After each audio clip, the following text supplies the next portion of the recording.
Hi YouTube, this is Emmy and welcome back to Simple Essentials. In this video, I'm going to attempt to briefly tell you a little bit about me and my background, which will probably help you understand why the themes in this channel and simplicity in general is something that I'm quite passionate about. I also want to briefly introduce you to my family.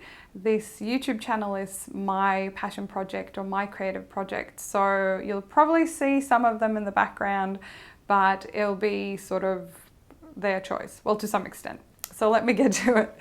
My partner Paul and we have been together for almost 2 years, and thankfully Paul is also a bit of a minimalist and likes to declutter and get rid of things on a very regular basis. So I'm quite grateful in the sense to be with someone who is similar in that way. We don't have kids, but we have 2 little fur kids. One of them is Freya, the kitty cat. She's a British short hair, and she will most likely walk around in the background of some of my videos, maybe even this one. She decides what she wants. She's a cat. She's almost 2 years old, but she is very much a cheeky kitten, so she likes to do what she wants. I also have a little pet bunny named Rufus, and Rufus is a Netherland dwarf, and I have had him since 2014, so he's 6 and a bit years old now, which is oldish for a bunny, but I do hope he's with us for a long time to come. He's been with me through thick and thin, and he's a very sweet little guy. So I was born in Sweden, in the southeast of Sweden, in a small town there. And I lived in Sweden up until I was 19 years old. I didn't travel heaps. I did one of those, language courses abroad with a schoolmate of mine when we were 16. We went to England, and that was a really great experience. But when I was 19, I finished high school in Sweden and decided, for some reason, my friend Sarah and hi Sarah if you're watching, we decided that after high school we were going to go off to the US and work as nannies, or au pairs as some people call it, in host families in America. And we wanted to do that because it was a really safe and affordable way for us to go and explore the world whilst kind of having an income and having a place to stay. So we were both aiming to end up somewhere on the East Coast, sort of New York, Washington, Philadelphia, somewhere around there. And out of the blue, I got contacted by a host family living in San Francisco, so far over on the West Coast. And I still to this day can't explain why I took that opportunity, but it felt right when I spoke to the family. This is before Skype and all those things, so we actually spoke on the phone. This was back in 2001. And we spoke on the phone and realized that we were a good match. They had 2 young boys, I have 2 younger brothers, and it was a good match. So in June of 2001, I set off from Sweden, having just finished high school a couple of weeks earlier, and set off to America. And I had the year of a lifetime. It was so much fun. I won't say it's the best year of my life, but I certainly did have a lot of fun.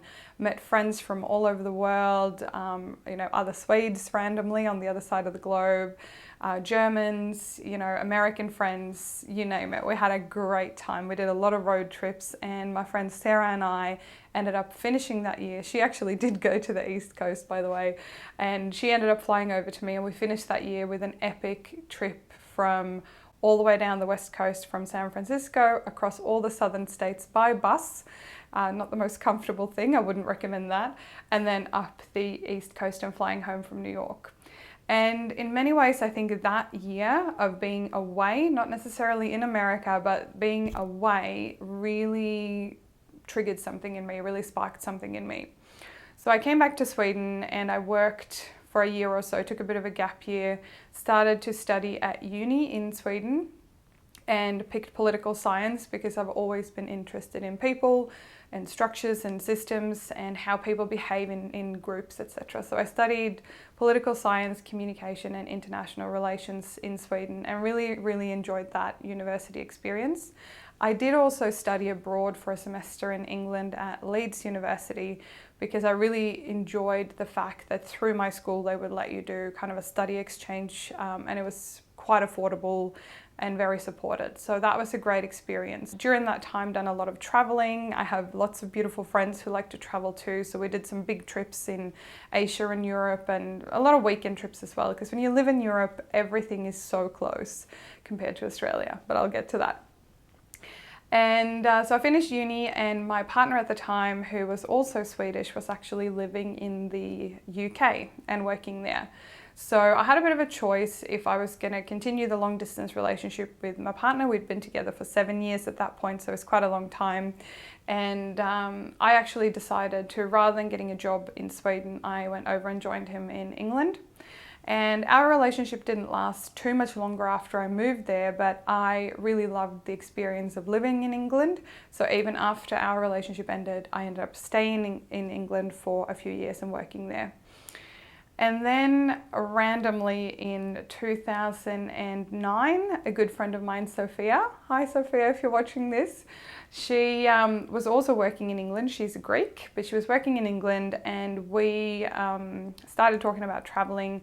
She had just exited a job and said to me, well, I want to go traveling for a year. I was thinking of going around the world.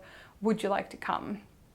And I love to travel, so it wasn't a hard decision to make that I wanted to come. But I remember saying to her something like, well, could you give me a couple of months so I could move into a cheaper place, save up a bit of money, have a chat to my boss about the best exit strategy from the role that I had, and take it from there.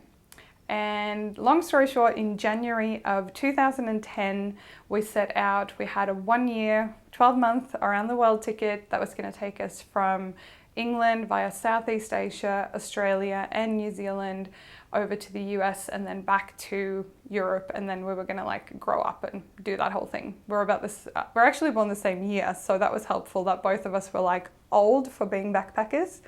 But we then met a lot of backpackers who were way older than us, which was super reassuring. And yeah, we traveled Southeast Asia, had a great time, ended up in Australia, and I ended up getting offered a job. So we did some work on the work and holiday visa we were on when we first arrived here, and I ended up working for a large corporate, and they basically said, if you would like to stay, we will help you with the migration situation that comes with that, because if you don't know, the Australian migration and the ability to get a work visa here is quite difficult after your student years or after your work and holiday visa. So they kindly stepped in and helped me, and I've always based a lot of my life decisions on gut instinct. So I decided that, yep, I'm going to stay in Australia and make this my home for now. I remember the first few years being here, so the first 2 or 3 years, I kind of made the decision on a year-by-year basis if I was going to stay or not. And I've always loved being here in Australia. I've always liked the Australian culture, the Australian people. The weather is way better here than in England. I'm sorry any people watching from the UK. I found living in Manchester, where I lived the most of my time in England, it just rained way too much for my taste. So moving to Australia and thinking that Australia was sunny and beautiful all the time, little did I know that the winters here in Melbourne can actually be quite cold as well, but never as cold as in Sweden. So that's pretty much it. And then, yeah, like I said, 2 years ago, I met my partner, Paul, and he is from Australia, from Melbourne. He is a self-proclaimed, minimalist. He likes decluttering. Maybe not as much as I do, but he certainly likes getting rid of stuff and organizing things and getting rid of, stuff he doesn't use anymore. So our apartment, and I'll share that with you down the track in the organisation section of this channel, I'll share a little bit about how we physically have organised our life and some of the things that we've prioritised and done together. Thank you so much for joining and listening into my story and how I got here to Australia. I look forward to really share this in detail in more stories in the future, as well as the travels that Paul and I have done. Freya and I would like to sign off by saying, please like this video and subscribe if you like this content, and we'll see you in the next video.